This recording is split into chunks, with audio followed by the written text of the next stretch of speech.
2 mois après le début du mystère de l'affaire Émile, difficile de savoir ce qui s'est vraiment passé ce 8 juillet au Auvernais. Disparu dans des circonstances troubles, le petit garçon de 2 ans et demi est toujours recherché par les gendarmes. Mais dans le village, les langues se délient et un témoignage sur 2 membres de sa famille est plutôt étonnant. Dans l'affaire de la disparition du petit Émile, 2 ans et demi, tout a déjà presque été dit, fouillé, cherché. Pourtant, le mystère demeure. Comment un garçonnet a-t-il pu s'évaporer si brutalement dans un tout petit hameau tel que le Auvernais, en pleine canicule, et entouré par tant de gens?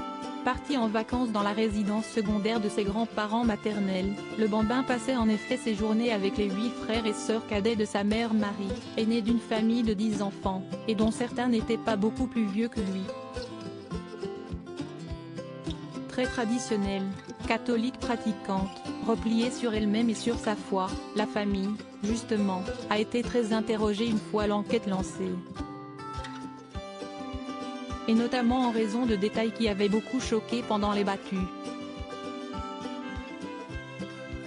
Alors qu'un témoin avait récemment révélé en effet que le père, Colomban et le grand-père Philippe, étaient restés calmes, fumant la pipe pendant que les bénévoles agissaient. Si est-il désormais au tour de nos confrères de BFM TV de dévoiler un témoignage capital, celui d'un autre participant qui a entendu parler Anne, la très discrète grand-mère d'Émile, ainsi que l'un de ses fils. Des propos rapportés dans le reportage Émile l'énigme de la vallée diffusé hier soir sur la chaîne d'information en continu. Colomban devait être plus sévère avec Émile. La grand-mère d'Émile m'a dit qu'il avait fait la sieste de midi à 17 h. Ça m'a paru bizarre pour un petit. Et l'un des oncles, de 15-16e dents. Il avait l'air en colère, il répétait, ça devait arriver de toute façon, Émile est intenable, révèle-t-il.